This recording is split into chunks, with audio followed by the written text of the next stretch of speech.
Welcome everyone once again. It's Josh Do Mosh in the pit. Let's get this show on the road. I'm gonna welcome in my fiddly numero dos. Even though I'm not numero uno, but it is what it is. What's up, man? How are you? Hey, I'm doing great, Josh. How about yourself? Living the dream, brother. Living the dream. Some days they're dreams, some days they're nightmares. But either way, One day at a time. One day at a time, right? Yeah, man. Just living every day. Yeah, so we're gonna try to get, like we mentioned before, we're gonna get a little more organization in the pit. We got a couple segments that we're gonna have before our interview with the sheriff, who's already in the studio. We got a New Japan update since we had a lot going on this week with that, or since last show, I should say. And then we're going to be debuting a similar segment that used to happen in the family that Brandon used to do for females wrestler of the week, kind of, but he'll bust out that. So I guess we can jump right into that, can't we? Let's get to it. All right. Well, without further ado, here's the ninja himself. Brandon, how's it going, man? What's good, y'all? Your boy here, back at it again. What's going on, y'all? And what's up, Matthew? What's up, Julio? Thanks for watching. They're already commenting in. But yeah, we're just talking about your new segment. That's an old segment. That's now a new segment because it's in this and not there. Boom. All right. Well, we're working on that. As soon as you work on not using Windows Vista. But anyway, look at your quality. But anyway, let's get on to that. So anyway, yeah, my segment as I'm bringing over, it's basically called B Ninja's Woman of the Week. And just to keep it brief, I'm a women's wrestling connoisseur. I talk anything women's wrestling. And basically, I'm just going to pick a woman based upon what transpired in the world of wrestling from last Thursday to this show. And it's going to progress as weeks go by every time I'm on this show. And for today's edition for July 16th, I'm going to name B Ninja's Woman of the Week to the Pirate Princess herself, Miss Kairi Sane. Man, oh man, oh man. This woman's going through a lot in regards of everything she's going through in regards of what she wants to do. Does she want to stay in WWE? Does she want to go back to Japan and basically redeem what she was basically known for in Japan, which is the promotion Stardom, where she was basically like I wouldn't say HBIC, more so of Japan's number one Ono Kaizu, the Spirited Warrior, the Pirate Princess, winning all the titles up in Stardom, having all the 5-star matches with the likes of Kone Yanayana, Miko Satomura, Ito Shirai, you named it, to the point where she earned a contract and competed in the first ever Mae Young Classic, to where she won it. She won the NXT Women's title, and she was named not only Female Competitor of the Year, but Overall Competitor of the Year. And the reason why I picked her this week is because of her return these past 2 weeks of realizing that WWE, you really need to make money off her, because the fact that you kind of wasted her to become Asuka's sidekick, which I don't have a problem with the Kabuki Warriors, great tag team, but when you relegated a talent the caliber of Sane to just a sidekick and had her concussion scare from TLC to the point where I don't want to be here anymore, you're really dropping the ball of what you really need to value in regards of your women's talent. And yeah, it's they're celebrating the Women's Evolution Week because it's a 5-year anniversary, but this evolution happened outside of WWE. And with the talent like Kairi Sane, with that adorable looks, the smile, the cuteness, and the fact that she's not afraid to fuck you up with back fix and diving insane elbows. The fact that she still got it with the likes of Sasha and Bailey, and wants to have a one-on-one match with Asuka herself, book it for SummerSlam if she leaves. That is why Kairi Sane, the Pirate Princess, is B Ninja's Woman of the Week. So we got, Jeff saying poor booking. We got saying yet another missed opportunity by WWE, like always. I can't say always, but it seems like more times than not. Because some of these guys have had pretty good careers that they've brought in. If you ask me. I mean, but yeah, I get what they're saying. Do you think it's just got to be the booking, right? It's a mixture of the booking and one person. Who's that? Because it only takes one person to decide either you're a star or you're not. And the proof was shown this past Monday. And I wonder, like language barrier or any of that, do you think that ever hurts the WWE product? I mean, other products can get away with it. It seems like 100%, because when you're very point where you base a nationality and turn them into stereotypes that is low-key offensive, that's when you know the language barrier is all over the place. We're talking about you, Akira Tozawa. Yeah, that's what I was just wondering. But man, that sounds awesome. I'm excited. We'll have someone to talk about every week. I think that these will be just short segments to kind of just get a little more, cover more topics than just, our featured interviews, bookings and signings. Yeah. We got all the experts on the chat tonight too. It's awesome. We got a lot of people in the chat. Y'all keep those questions coming. We love to see them. Even comments, just everything. We'll try to share them as much as we seem worthy. But all right, man. We appreciate you, and we're gonna move on now to talk a little Dominion, I guess. And I think there were some things that happened over there.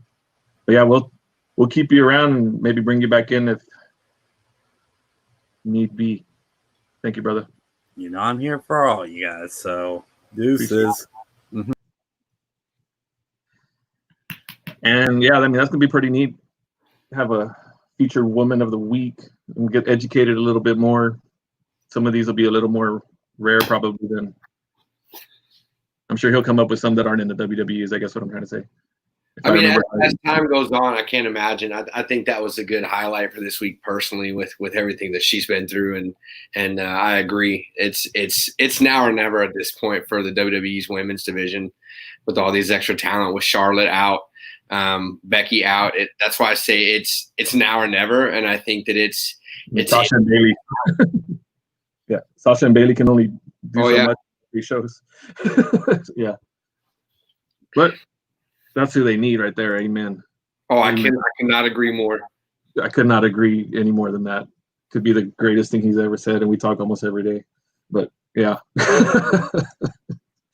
and he knows a lot of bias in that too. But anyway, let's move on to New Japan. One of the, I don't know if we can still call them the Puro Boys or not, but we just call them Angel. Hey, you can call them whatever you want. Right? Hey, what's going on, guys? I know it's been a long time. I know. Yeah, welcome back, man. Yeah, thank you for having me. Yeah, it's been a long time. I mean, but really, the Japanese scene has been it's been going. Is one of the few areas that still has been happening, thanks to Noah, All Japan, Dragon Gate still running. But it wasn't like New Japan. They were actually holding out until they can have fans, which is why now we finally have the New Japan Cup, and which ended this weekend, which I'm going to talk about right now. I'll say this was probably one of the most eventful weekends that's happened in New Japan in the last couple years. And there's many reasons for it, and I'm just going to say right out, I'm not going to do that. So I'll say this, that Evil, who was a former LIJ member, a mid-carder per se, who's probably the highest title he's gotten was a tag team title, right? Exactly, is now your 72nd IWGP heavyweight champion.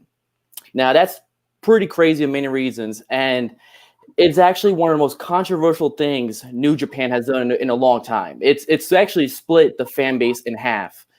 One of the reasons for this is because New Japan fans, they're very much a work rate promotion.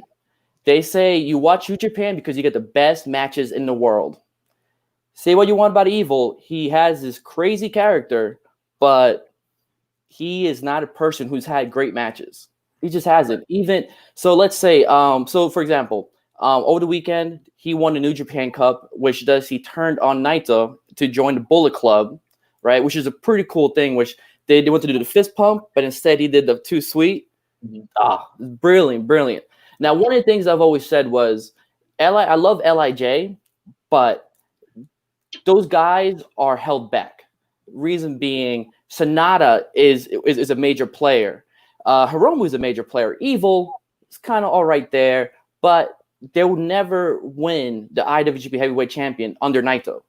It's just not a thing. The last time we've had someone win a championship when they're not the leader was actually Okada, when actually like Nakamura was actually still the leader of Chaos. That was like the last time that it's happened, right?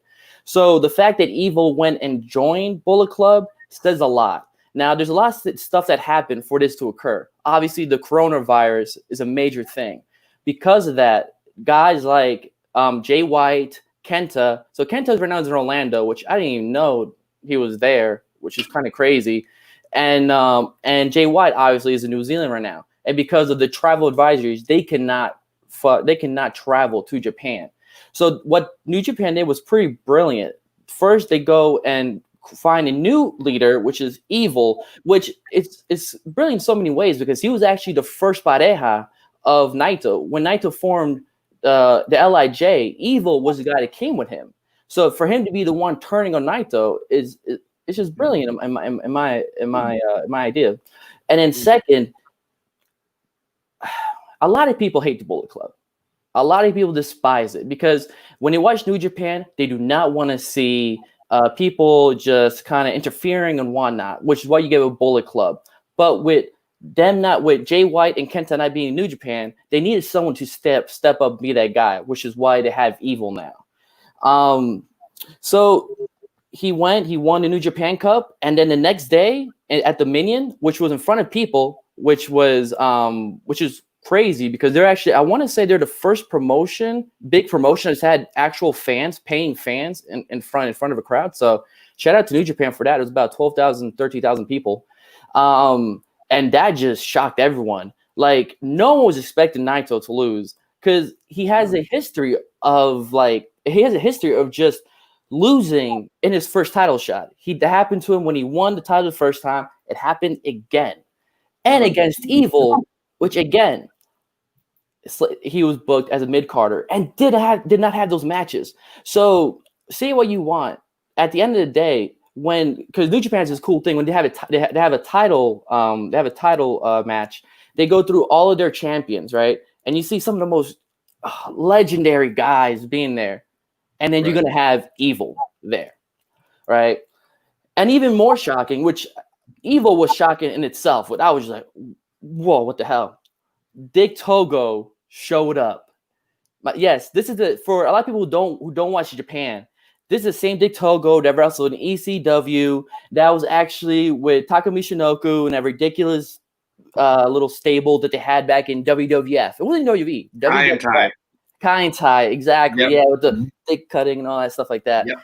Yeah. So for a lot of people, they're like, Dick Togo hasn't wrestled in a while.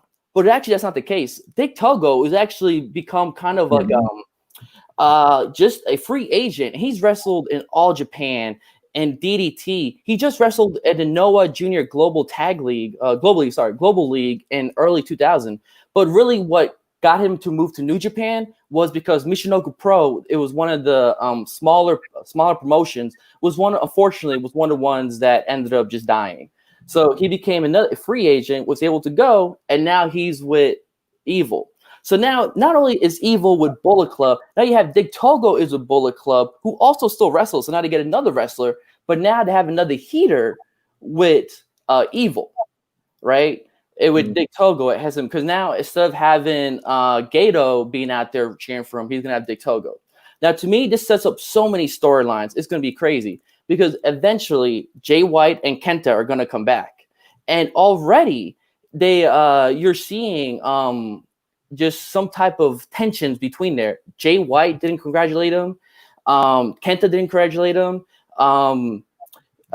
See here. So one of the Tanga. So he's actually right now in LA doing with the LA dojo, doing this LA show, New Japan shows, right? He created Bullet Club USA just for now. Even he said that Evil coming to Bullet Club is going to cause tension because now you have 3 guys who are going to be bidding for who's going to be there. So, in my opinion, that's just going to be crazy, to be perfectly honest. And at the end of the day, it's going to cause turmoil. And I'm serious right now. This is the start of seeing Jay White become a babyface. Because right now, Jay White as a heel, he's over. But as a babyface, people are going to love him. And who better to replace him than this random ass fucking wrestler, Evil? So, like it's brilliant booking. Yeah. So now we don't know like what's gonna happen next when everybody comes back. You know what I mean? You don't. And the thing about a lot of people are they're trying to get off New Japan now. They're trying to like, oh, I'm gonna stop watching it. Like, stop it. Gato does long-term booking. This is setting up a lot of stuff. New Japan Cup was insane. It set up guys like Hiromu Takahashi, a junior heavyweight champion, beat Honma, who's a former heavyweight champion. Well, at least never open weight.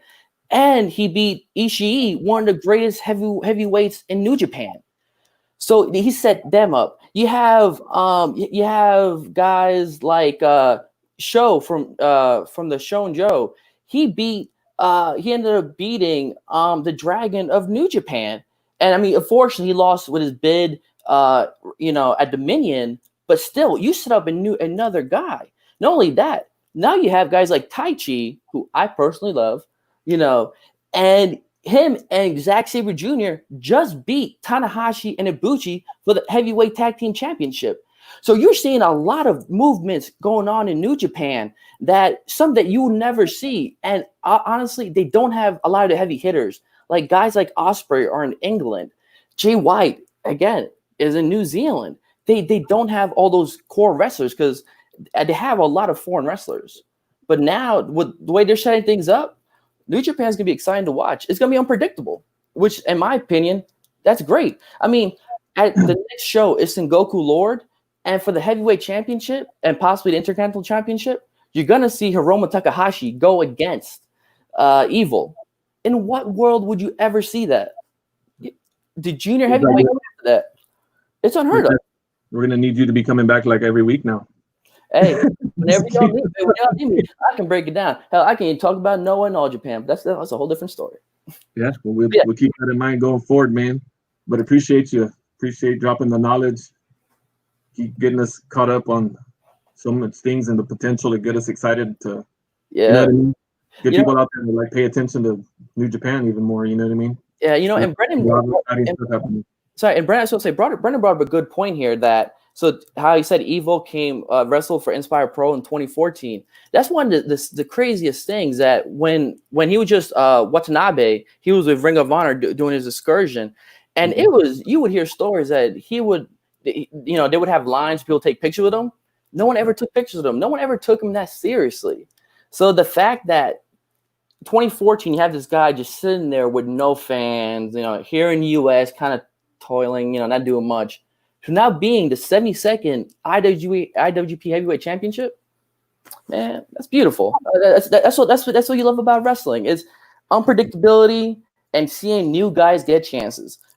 No more Okada and your Naitos. Let's see what Evil has to do.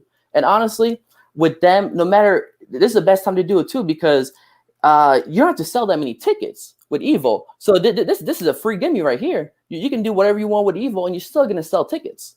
So. Awesome, man. Yep.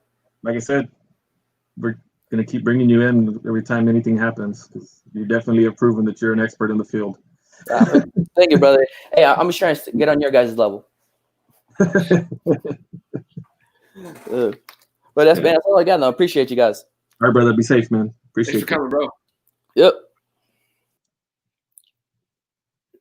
All right, man. Well, that was pretty amazing. But I'm going to kind of just rush to the interview since we kind of went long on that. Our special guest has been waiting patiently for about 20 minutes now. So without any further ado, do you want to introduce our guest, numero dos? Yeah, ladies and gentlemen, I give you the Sheriff, Kiefer Bartek. So are we supposed to flip you off now? What on, guys? How we doing? What it do, baby? One of those. Oh, you already know. You didn't even say the heavy metal champion. Look at that pretty ass. Come on, guys. So good. So good, man. Welcome to the pit, man. Thank you for joining us. Yes. So, new belt. How's that feel? Oh man, this belt is beautiful, man. Like I said, the old belt, it has like special meaning to me, being the first singles championship that I won. But this belt's pretty sweet. I mean, the side plates are awesome. Yeah. Middle plate, it's gold. It's amazing, man. I can't wait to get back out to San Antonio, Texas, and defend the heavy metal championship. Yeah, we're excited. We definitely feel the absence of wrestling all over, but super excited. Kiefer, Bartek, you've been busy lately, man. What? You've really been busy in the pandemic and during the quarantine. I see you all over the place. I got to watch a little bit of your Facebook Live a few weeks back. Not a ton of it, not as much as I wanted to. So what's got you staying that busy, man? Well, I should be drinking a nice cold beer or something like that, but I'm being nice today. I'm being smart. I'm drinking water, so I'm not going to be taking shots on the stream tonight. I do apologize to anybody. That was entertaining. Man, I'm getting ready to get things rolling again as far as promoting and as far as wrestling. I've been back in the gym a lot. I've been working out really hard. Whenever you start promoting, a lot of your thoughts and resources and everything goes into that. And so I really, didn't have time to work on myself as a pro wrestler all the time. And this time it's given me a lot of time to work out, nutrition, watch a lot of tape, watch Evil be the 72nd IWGP champion, all that good stuff. Yeah. So, it's been really good. I've been trying to stay busy, like I said, working out, nutrition, all that other stuff, watching tape. There's a lot of wrestlers right now. Some people are wrestling right now, but a lot of guys are just preparing themselves to hit the, whenever the shows come back, we're all going to be hit the ground running. So that's what I'm getting prepared for. Yeah, and it's just like we're waiting, anxiously. And I mean, I still haven't had a show yet. I've been trying. I've already had to now cancel 3 shows trying to launch my promotion. So it was heartbreaking to cancel the show in March, and there's been talks of trying to do shows in July and August and so on and so forth. But when you start seeing the spikes and the cases and things like that, it's more important to keep everyone safe. That's exactly. But as a promoter, as the spirit of a promoter, like you want to just like, all right, what can we do? We got to make something of something and put something on, and it's exactly. It's a daily struggle. As far as not wanting, because I want to do it all. I want to start promoting and everything, but until all this dies down, I'm probably not going to run any new Texas shows, at least for the time being, with fans or anything like that. So. Yeah, same here. Like I said, we had a plan for August 8th, and it's tough, man. No way. Even our small town down here, we've had our numbers have just spiked like crazy. Yeah, it's one of those things where, like I said, and I'm sure that you just want to put on a show and you want to entertain and stuff like that. And when you see the cases keep going up or at least staying, it's really nothing you can do at this point in time. It's just you got to think about everything. Whenever it does start getting handled, then we're gonna start kicking some butt. So. Oh yeah, can't wait. Yeah, I think for me, the tougher part was watching the shows fall. Like you guys are both promoters, but as a fan, I mean, I had the whole Tampa set up. We had it all, man. It was just like one by one watching them go down. I was also helping promote the Texas Forever show in Orlando or Tampa. I'm sorry, Tampa in Florida, and not only was it's just everything. All the matches on the card was going to be amazing. I was actually going to do something with George Kittle for the San Francisco 49ers, who was in the Super Bowl. I was supposed to defend the heavy metal championship against George Kittle or against Manders, who's they both played football at Iowa. Yeah, so there was that connection there. And unfortunately, it fell through and everything like that. But we had that in line to happen on the Texas Forever show. And so that one was crushing too, and as far as and also the new Texas shows and everything like that. So hopefully it's something we can do in the future, whether it's at Mania or whether it's here in Texas, of some kind of super showcase with all the promotions in Texas, and bring some names in that people don't really get to see around here. So that's something that we're still trying to work on in the future. Man, that kind of bums me out, man, because I'm also a huge 49er fan. Yeah.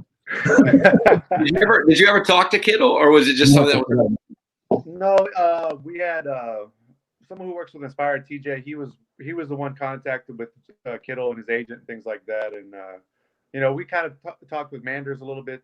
He works with Game Changer a lot, as well as other promotions out in the Midwest. And he's great friends with Kittle. So, like I said, it was definitely on the table in writing. You know what I'm saying? So it was that was definitely disappointing, but we can pull some more surprises out whenever all this calms down. So I hear more and more about that show. Like we had Biss and I had a Q&A a while back about it. yeah, He was telling me about like Steve Reno was planning on tearing the building down. Dunbar was talking about the brother scramble to me and whatnot.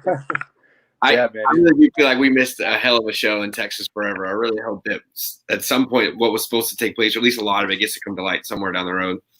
Yeah, definitely. It's something that we're trying to work towards to bring something like that actually to Texas instead of Mania weekend or whatever the case may be. So that's something that we will I can definitely see that happening in the future for sure. Yeah. Same, fingers crossed. So I know that New Texas was kind of in that in the alignment with views with Sabotage and Fire, heavy metal, like no running anything. Was that something that you guys came to agreement together, or did you just happen that's how you all felt, or what? It was, we all kind of came to an agreement, but kind of on our own accord. You know what I'm saying? We were like, well, we can't run.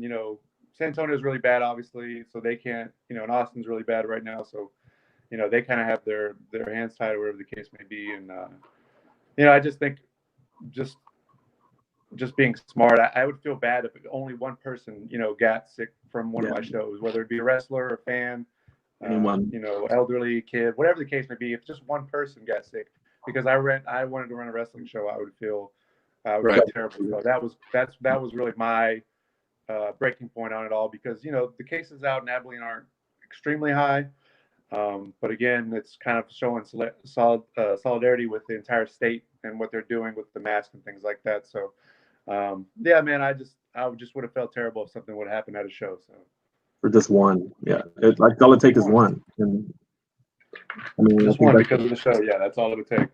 Yeah, that would have crushed me. That's what ended up. I mean, here in Kingsville, I mean, we're a much smaller town even, and we had only had like 30 cases since March total, and then last week we've had like 70. Like, so you know what I mean? Like, it's crazy. Yeah. And the thing is also, you got to remember, you're bringing in people from, for at least my show, San Antonio, Houston, Dallas. Yeah, I had people coming from Dallas, Laredo, maybe. So, you have people coming from all parts of the states that possibly could bring more cases to wherever you're at. So, and then, flying in people with, flying in any people who, Chicago, like Kylie from Chicago or Chris Bay from LA or whatever the case may be. So just didn't want to bring that to my community or just chance that anybody gets sick from anybody. So yeah, because like you said, I mean, we want to run so bad. Everybody does. We're ready. I'm telling you, man, we're all the promoters are ready. I'm sure they probably try to think and brainstorm stuff, to do, but we're all kind of just playing the waiting game at this point. We're not as we don't have the benefit of like WWE, who is doing their stuff for TV, and they didn't really need fans, and even they made mistakes, and people got sick from their tapings as well, and we don't have that ability to test and the technology or whatever the case may be. So there's no way. I need fans. That waiting game. Yeah. So, go ahead, Brett. I know you got some questions. You go ahead. I was curious. One of the things that I always do when we have people on the pit, I just kind of play wrestling in the background that's kind of related to that particular stuff. Like we had Remedy on last week, and I played the deathmatch tournament that he was in a while back, and I'm watching New Texas now on IWTV. Yeah. So I wanted to kind of hear your side of how you guys got on IWTV, and maybe what's even next for you guys. Like, what are your plans once COVID is gone, and where does New Texas go with that relationship? So whenever we started putting shows together, it was myself, Terrell Tempo, and Max Heights. We're all from West Texas, so we wanted to kind of bring that product the Texas, a lot of the Texas wrestling to West Texas. And so, we really only wanted to run like 1 or 2 shows. Honestly, we were just like, hey, we want to wrestle one time in front of our friends and family. And it did so well, with the fans and with the wrestlers, that we just, kept doing the shows. We've run in Abilene, Colorado City, Hidalgo, Sealy, and San Marcos, I believe. I mean, I don't know how many companies are running that many different spots in Texas, but we've definitely learned a lot. And whenever we started putting shows together, I actually, I didn't really see a presence on IWTV for the Texas promotions, and I really liked a lot of the product that they put on. Freelance, Beyond, Game Changer now, Chikara when they were going on. A lot of the top indie promotions, and I felt that Texas, and I've always felt this way, that Texas doesn't get a fair representation of the talent that's here, because I guess we're just not in the territory, East Coast or Midwest or whatever, wherever the indie darlings are. Yeah. And it just speaks to the volume of talent that comes out of Texas and how well they do at the big stage. I mean, you look at Keith Lee, you look at Ricky Starks, you look at Sammy Guevara, Thunder Rosa. I mean, that's NXT, NWA, AEW. Probably every promotion you have someone from Texas, and they just shine like way brighter than anybody else right from the start. And you just kind of like, oh man, these guys are kind of been sitting under the radar of Texas, and it's just kind of disappointing because, like I said, there's so much talent here. And it was my goal to get New Texas on IWTV in 2020, and I got a contract at the beginning of the year, and we've kind of worked through things, and now we're with IWTV. And when all this calms down, I think running some live content or running some kind of content for IWTV that's a good representation of Texas is definitely high on the agenda, because we've been in talks with them, and obviously I signed the contract right when all the COVID happened, so right. I really haven't had a chance to promote any shows on there, but we've talked, and we've got some good things going on, probably down the line, maybe beginning of next year, to where we can have something on their streaming channels that they're going to promote that's good for Texas. So that's really what I wanted to do, and that's why I chose emailed IWTV a few times until we got that contract. So see Athena, ACH, Ray Rowe, Jordan Grace. I mean, like I said, you just go down the line of talent from Texas, and they just shine at that next level. They've all held titles. Like all the names you're saying are champions in the promotions that they're in, or have been champions. Like either they were or are. It's amazing. Yeah, it's like, I remember, because I was at Sammy's last indie show, and then it's like, a week later, or like a month later, I guess it was, or however long it was, then he's, on AEW, and I was like, that guy was like almost sitting in my lap. Like, 2 weeks ago. Like, it's awesome. Like, we're just so blessed to have so much talent in Texas. I don't know. Absolutely, man. And this next group of talented guys that are coming up are, just as good as what just left. So absolutely. There's more spots in the Texas scene, but there's also a lot of talented guys in the entire state. So, yeah. When you say there's a lot of this next crop, like who do you really have your eye on, like in that specific running? My guy Gino, he's phenomenal. I mean, man, like from every part, ASF, Chandler Hopkins, Moonshine, Ryan Davidson, Mysterious Q. Jackson Stone, everybody, Craig Scott. There's so many guys. Roxy's a girl that's coming up. Rachel Rose, AQA. There's a lot of talent in Texas that are. You can just keep going. Yeah. Was that? I can't. Will all day. Cam Cole. I'm You better take notes, Josh. Huh? I should take notes. These are all the guys. I had I've booked 3 shows. I probably didn't name some people too, and there's just so many talented people here. Ruben Steele's a deathmatch guy. He's phenomenal. If you're into deathmatch, and even if you're into just wrestling, he's great. Yeah, And like I said, there's so much talent here. yeah. Like I said, all those names you said. I mean, I've booked 3 shows now, and I think I had almost all of those people booked. Exactly. I could So I'm probably, aware. if I really looked at it and thought about it, I could probably name like 10 more pretty quickly too. But Easily, yeah. yeah, I mean, there's a lot of talent here. A lot of guys that I want to work with as well that I either have once before in the past or haven't had a chance to yet. So yeah. Hey, I can't wait to work ASF. I'm sure at some point in time in heavy metal. I'm sure that's probably a match that's going to happen for the belt. He's so good.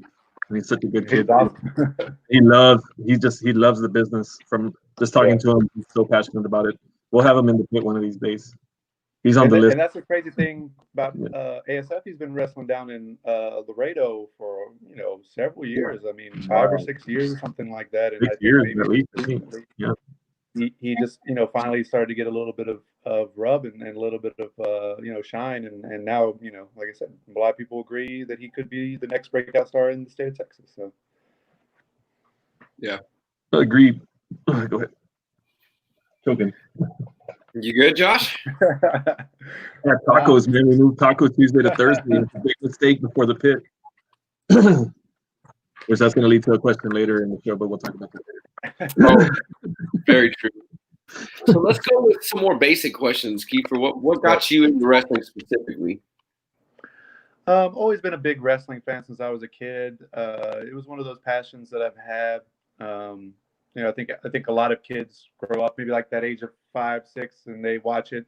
And it's just something that I never stopped watching. I think, a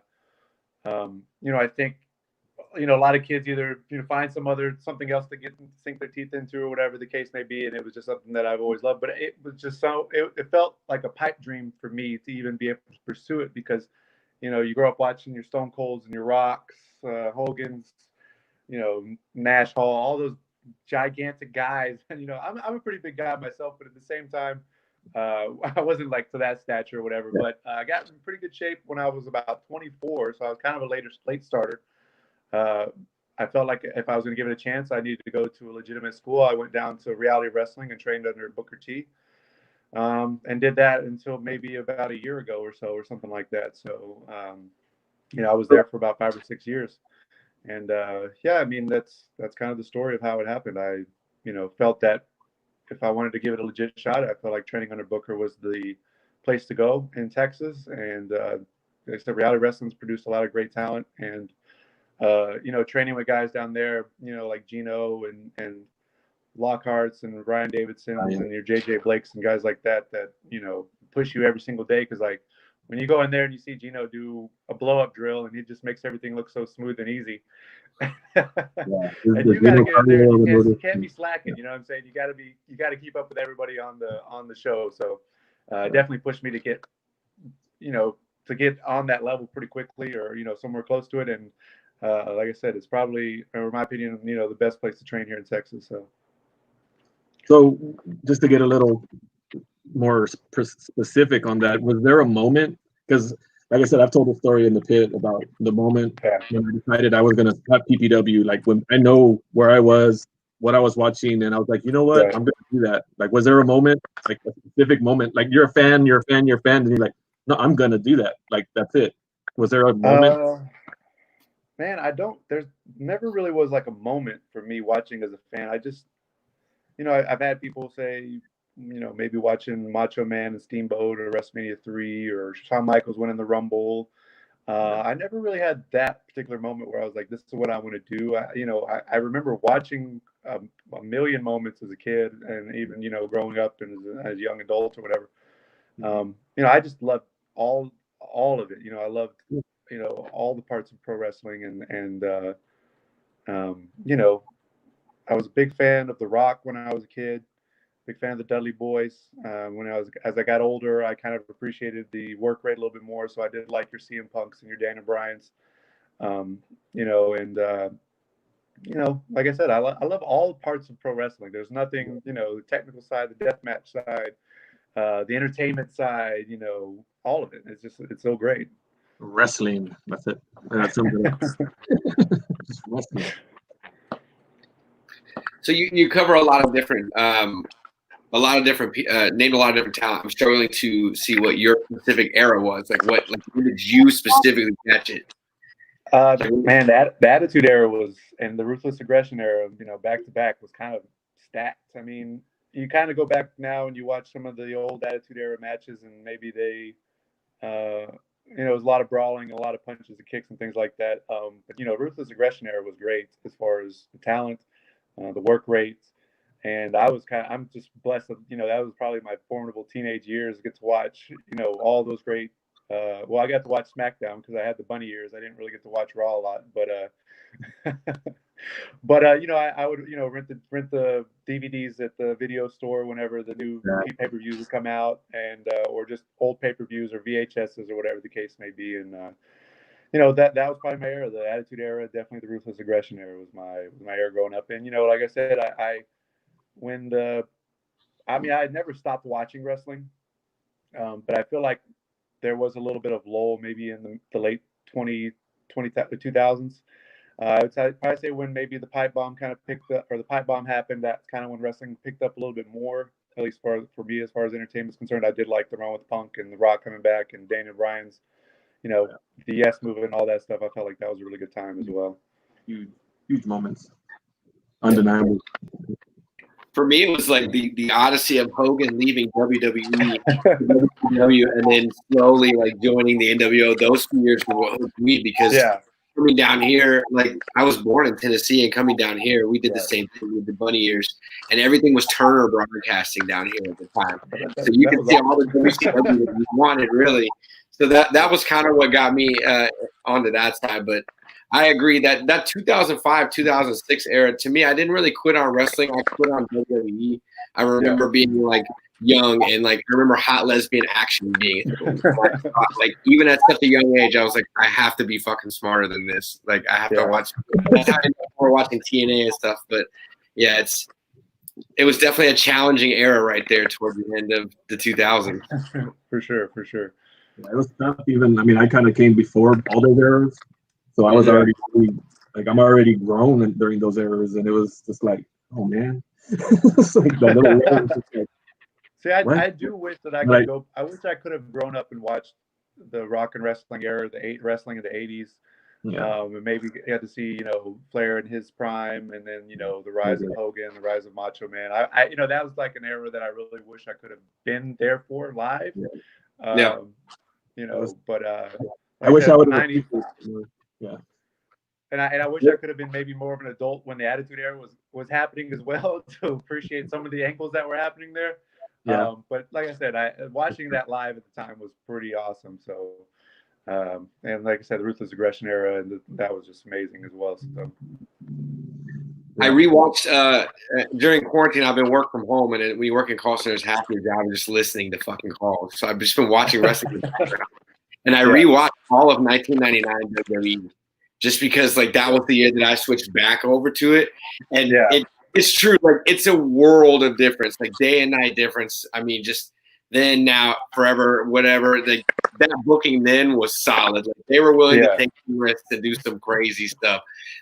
Speaking of Sunday Night Heat, that was the comment that brought me to that. And you forget how often Sunday Night Heat wasn't worth a damn until it was the day of the pay-per-view, and some wild shit happened. Like Sunday night, I think Sunday Night Heat was where Stone Cold got run over. So like, Sunday Night Heat was good for that one little bit of action right before pay-per-view.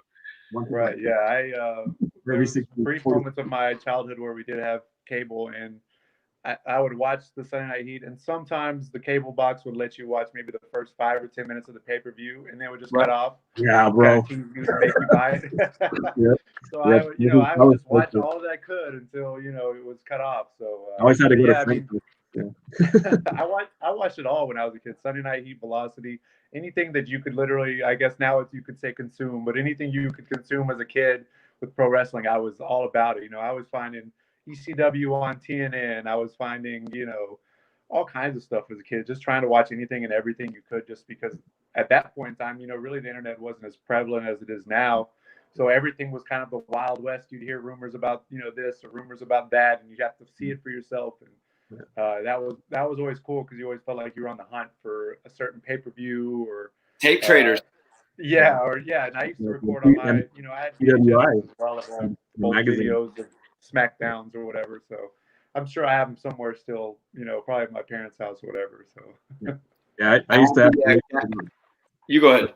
Yeah, I used to have to wait till the Pro Wrestling Illustrated came out, and I could read all the articles about the things happening in Florida, because I was still territories back then. Like, they weren't. I mean, WWE wasn't. I mean, WWF was. I mean, it was Hogan and Dr. D. David Schultz. Like, that was what was still happening before he had even gone over Iron Sheik or whatever. So, like, reading about this guy in Florida pile driving women, and it's like, Randy Savage, what? Who is that guy?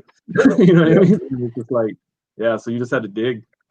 Yeah, it's just crazy how much, you know, technology it's a blessing, but it's also, I do miss the chase. I miss the stories. I miss like the hunt of certain things, not just in wrestling, but just in life in general. So That's true.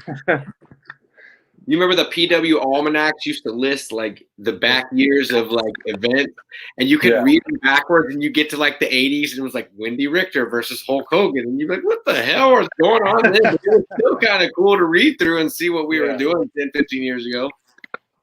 Yeah, a lot of those magazines were how I would find out wrestlers. You know, there wasn't always pictures with wrestlers, but you'd see somebody's name, and you know, like say you'd see a Colt Cabana, and you're like, what is a Colt Cabana? Like, what does he look like? You know what I'm saying? And you just try to imagine it in your head or whatever, and that's what it would be. And then you'd see him and be like, yeah, that wasn't what I expected. You know, that person looked like or whatever. So, yeah, man, I used to, you know, every time we go to the grocery store, just go and run to the magazine section, just open up a PWI or something. So, yeah. What's going on, guys? Sorry, I just waved to the hive and we just roll with them. Speaking of the tape trader and the Japan stuff, I growing up, I had that classic death match with the whole tournament with Cactus and Trey Punk at the end, and it was someone's tape of their home event, and at the end of the pay-per-view, it just clicked on like somebody's family at like or something, and I was like, whatever, I got what I needed. Yeah. But I do kind of miss the tape trader days, the random stuff you'd come across. That's how it was, man. You never knew it was going to be on the other side of those pay-per-views. So back to you kind of coming into wrestling, like as you were coming in and training and you start building your character, like where were you wanting to go with, what type of wrestling were you wanting to do? When you were high flyer, technical, what was your goal? I mean, I was trained to do a little bit of everything at books, lucha, high flying, technical, brawling. You know, I kind of geared myself more towards brawling at the time. When I first debuted at Reality Wrestling, I was in the group called Legion, and kind of in the it's still around today, which is like 6 or 7 years old. But it's, you know, it was like in the inaugural group or whatever, and it was kind of my way onto the show. My way on to, you know, be in front of cameras to wrestle. My first match was on TV in Houston. I wrestled Alex Reigns, who is now in Colorado, I believe. But he was around Texas for a long time. He was a great guy. But, you know, I did Legion. It was kind of a brooding, I would say hot topic gimmick, but kind of that, you know, I wore eyeliner. Right. Emo, you know, that was kind of my gimmick or whatever. And you know, I broke away from the group. Eventually I formed a tag team with Cam Cole as the Cool. Yeah. Me and Cam kind of portrayed hipsters. That was kind of my idea behind that whole gimmick. I had a man bun. I really got under people's skin. We kind of utilized, it was funny because we were initially pushed as faces, and the man bun just irked people so much they just continuously chanted "man bun sucks" the entire time I'd wrestle. You know, eventually moved away from that, started doing my own thing. Did the Star Tech gimmick for a while, and then Dunbar approached me about trying to do this law enforcement gimmick or the sheriff gimmick at Heavy Metal, and I was like, sure, let's do it. Let's just run with it. And yeah, I mean, that's kind of I've done a lot. I feel like I've done a lot of gimmicks in a very short amount of time. But yeah, those are kind of all of the most. I mean, the hipster gimmick was definitely my idea, and we, you know, Cam also portrayed a great hipster as well. You know, he still kind of has those remnants because he does like his thing with the jewel and all that other stuff. So he kind of still has a little bit of that left in him. But you know, it's just kind of been gimmicks that have been either given to me or just tried it out, and we'll see what happens. So, What do you feel like was the one you had the most fun working? I mean, the sheriff gimmick is just a lot of fun, man. I got to do it on a weekly basis at the Heavy Metal Thunder tapings for almost a year or something like that. Maybe it was like 7 or 8 months, but you just it kind of built into, you know, being a mainstay on the show. And you know, I joined the commission, and you know, eventually got the chance to wrestle for the Heavy Metal Championship, and had a banger of a match with Ruben Still at the January Heavy Metal show. And you know, it's just been fun. You know, you when you win a belt and the entire crowd boos you, I feel like I've done my job as a character to get under people's skin. So I remember that show. That show was fun as hell.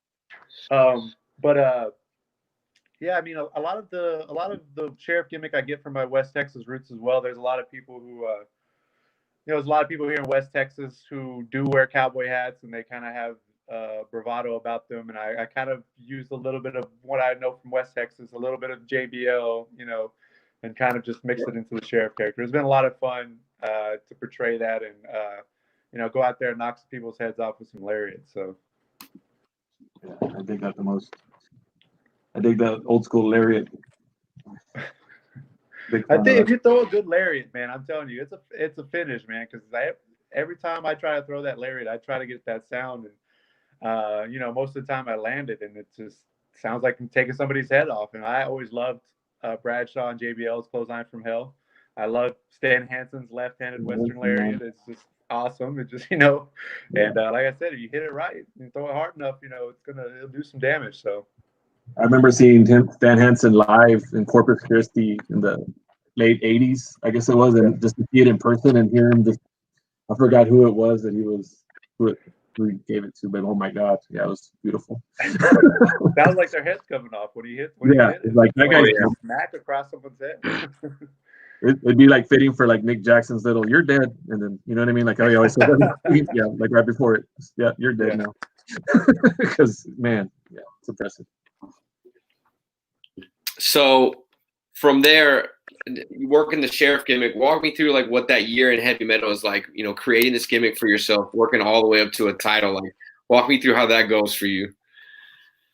Man, it was like a transition because you know, I was doing the Star Tech gimmick at heavy metal even before that, and like I said, it was pitched to me, and I said, you know, I thought it would be a fun thing to do.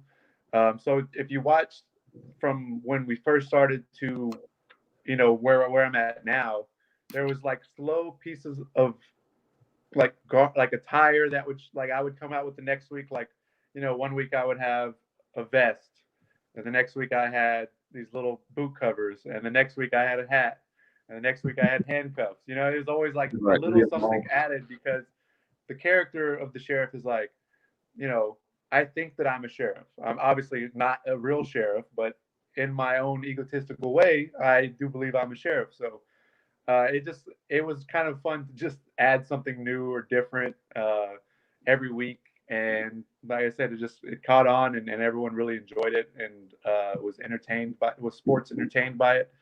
And so, yeah, I mean, I got to do an open challenge, which was really something that was really cool for me, because I really got a chance to work with people that I never got a chance to work with before in the state. So when you were wrestling guys like Moonshine, Mysterious Q, High On, Rex Andrews, you know, Terrell Tempo, there's a lot of guys, you know, some of those guys I've worked, but, you know, there was just week after week, I had to step up as far as an in-ring competitor as well, to, you know, show that I was on par with those guys in the ring. And like I said, over time, with, you know, working in the ring, working on all that stuff, it just transformed into what it is now. And it's something that I really enjoy doing. It's something that I can't wait to get back there and do some more stuff and add some more attire and, you know, change some things up. So I'm excited about it. Before you know it, it's going to take you like 5 minutes to get ready to work. It takes me a long time to get it off. Yeah. Handkerchief, you know, I think I have a handkerchief now. So yeah. Oh, yeah. All right. Josh, you got anything? Well, just kind of getting distracted by that's a pretty good compliment. Yeah. I when I initially started wrestling, about 5 or 6 years ago, the Rainmaker was one of the first moves I just wanted to do, because I don't think anybody at the time in the U.S. was really using it as a finisher or using it as a now it's so commonplace and different variations of it. But that was one of the moves I really wanted to do, and like I said, just throw the lariat so hard and so well that it just ended up becoming my finisher. So nice. The question that I was going to lead to is, what promotions in Texas do you want to work for that you haven't yet? I know I have a couple in mind. But, you can go ahead and answer. Corpus. I haven't been down to Corpus yet. I was actually talking to Chandler about it, because I think I asked him what his favorite venue was, and he really likes that ballroom down there. So I've always wanted to at least go down there and check it out, even as just a fan or whatever, because I really enjoyed the different venues that people use and kind of how it adds a different spin on their show. Heavy metal has the 502, it had the Guillotine before that, and there really wasn't a show that was like it.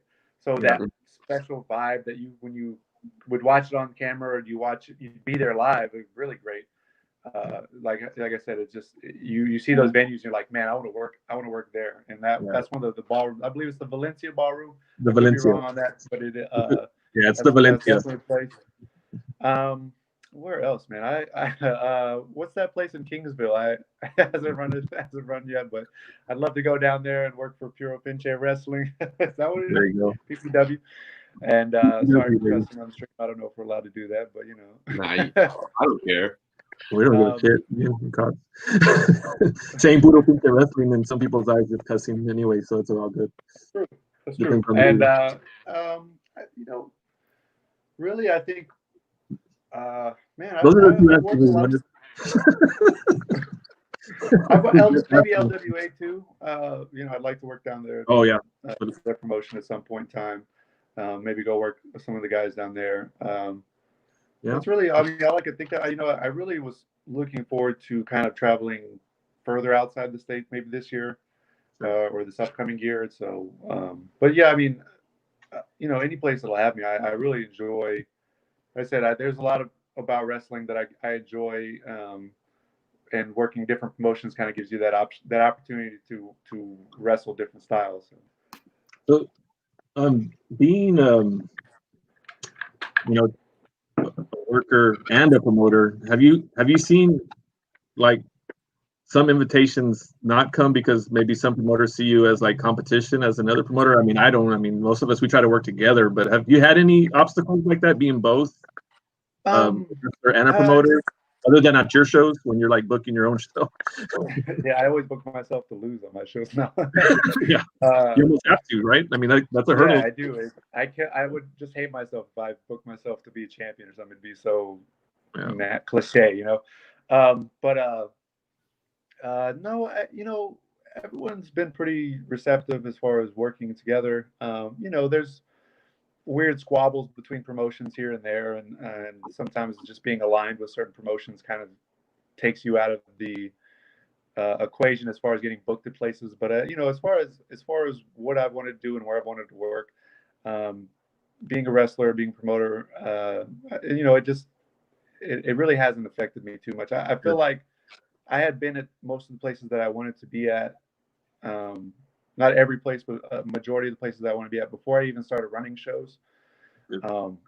So, really, as far as just being a promoter and being a wrestler, it does kind of open up doors a little bit for you. If you do want to take it, I don't really try. I don't usually go out too much, I guess, if that makes sense. I like to work, heavy metal. I like to work Inspire, and I worked Row for a long time.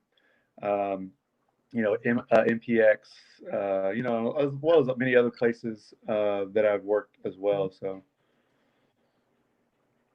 very cool, man. I guess that's all the questions I have before we get to our new segment that you get to be the guinea pig for. Yeah, I'm glad or super excited that I didn't even give you a heads up about, so I'm sorry about that. But you want to explain it? Or do you want me to? Say that? You want to explain it? Or you want me to, Josh? I'll do it. Let's go. What are we doing? Okay, well, we got a new segment that we're going to do to end our interviews with our guests. We're calling it the Go Home segment, where it's like a rapid fire. You get 5 seconds to answer just random questions. Me and Brad will alternate back. There'll be 20 questions. Okay. And it's going to be silliness and goofiness because it's the pit and that's how we roll. All right, let's do it. Did I nail it, Brad? I mean, man, right on the head. Keep your answers short, to the point. Try to keep it 5-6 seconds. Yes or no is open too. And do you want to go first, Josh? You want me to? You go ahead, man. All right. Kiefer, Bartek, who would win in a fight between Woody the Woodpecker and Sheriff Woody from Toy Story? Sheriff Woody. All right. Who's faster, Roadrunner or Speedy Gonzalez? Roadrunner. So, what app do you have on your phone that you hate, but you use it anyway? Facebook. Which parent were you most scared of? My dad, for sure. If you had just $20, what are you buying at the grocery store? Chicken and rice. Nice. Is a potato wedge a fry? No. Ooh. Thank you. I hope everybody heard that. Which character could be removed from the cast of Friends and the show would still have been a huge hit?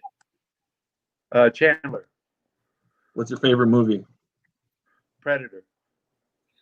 Nice. Back to my previous question about Woody. My wife wants to know what you think Woody's finisher would be if he were in a street fight. Sheriff Woody. Woody would have can't think of a name of the bird, but probably 450 splash. Let's do that. Fair enough. What song is your most guilty pleasure that you're kind of like ashamed of? Call Me Maybe by Carly Rae Jepsen. I do like that one. I know. Damn it. Now I got it in my head. This is an interesting one. You have 5 seconds to convince me that you are not the person that farted in this elevator. Go. Listen, man, I know you're looking at me right now. I promise you right now. Listen, I would be laughing if it was me, and you see I'm not laughing right now. Fair enough. Is a hot dog a sandwich? No. What came first, the chicken or the egg? And tell me why you believe what you believe. Both came at the same time. Okay. No social distancing. Fair enough. In high school, what clique were you a part of? Were you a jock, nerd, band geek? I played basketball in high school. Jock. What's your favorite smell? Polo black. Okay. What food gives you the worst gas? Taco Bell. Just all of it. It doesn't matter what it is. What is the worst insult you ever heard a fan say or yell at you at a show? Like the stupidest thing you ever heard? Man, there's been so many.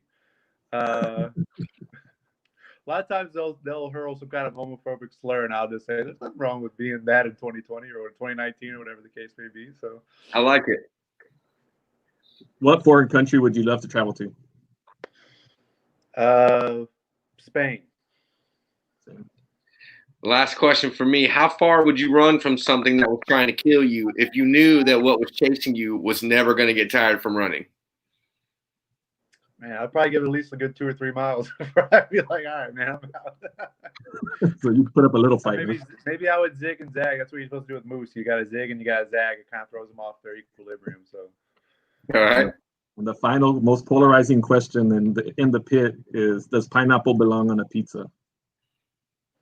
Yeah, it's not my cup of tea, but it's not the worst thing that I've ever had on pizza. So I guess there's that. All right, man. Well, that was the go home segment. You're the first to partake in it. We appreciate you, man. The go home segment. Undefeated, undisputed. And there's some argument in the comments here, but you know. That's okay. You know what? It's like I said, it's not the worst thing I've had on pizza. So. Yeah. And you just made Julio's day. I knew he was going to get happy because he's such a We love pineapple on pizza. We love pineapple on pizza, cuz. All right, man. Again, thank you so much. All right, thank y'all for jumping in the pit, and be safe. Pleasure, Kiefer. All right, man. That was amazing. Great content. That was one of my favorite interviews we ever did, honestly. His answers were so great, and he just, yeah, it was great. I would still think he farted in the elevator. Yeah, he didn't tell me. And I disagreed with him on, 3 of the things, but anyway. And about the boot Julio, he's like going on and on. But I know you're on his side, though. So I love pineapples on pizza. I don't know. Another pit. Another pit. I'm gonna bring back in one of our experts hung around. Angel bounced, but let's bring back in the ninja. He was listening. Right on. Right on time. I was just finishing my pull-up punter of a legacy vid, but anyway. Street Fighter EX if you played the game back in the 90s. But anyway, great interview, guys. You know me, listening in the shadows as the true ninja is, aka not Akira Tozawa. But anyway. Cool, man. Well, I appreciate y'all as always. Segment was great. Carrie Zane, got to learn a little bit more about her and feature her. Great information from Angel, who, like I said, he didn't hang around. He bounced as soon as the segment was over, but that's all good. And great interview, Brad. I mean, we're getting pretty good at this thing, I think. So I agree. Do you want to tell him, remind him one more time who's on next week, Josh? Well, and I meant to do before we finished with Kiefer, because he had that nice shirt on, but his name came up a few times during the interview. But next week we will have, the one and only Gino in the pit. And I'm super excited for that. He's a great guy. I've known him and talked to him for over a year now almost. Super great guy. Super talented. I mean, technically, it was like, oh, he's the next one out. But, I mean, technically he's under contract. So he's already out kind of, you know what I mean? But he's going to just get bigger and better things for him. So I'm super, super stoked. We've had some good interviews in the pit. I'm really looking forward to this one. Me too. And with that being said, I think it's about that time. Appreciate y'all. See y'all next week. Deuces, y'alls.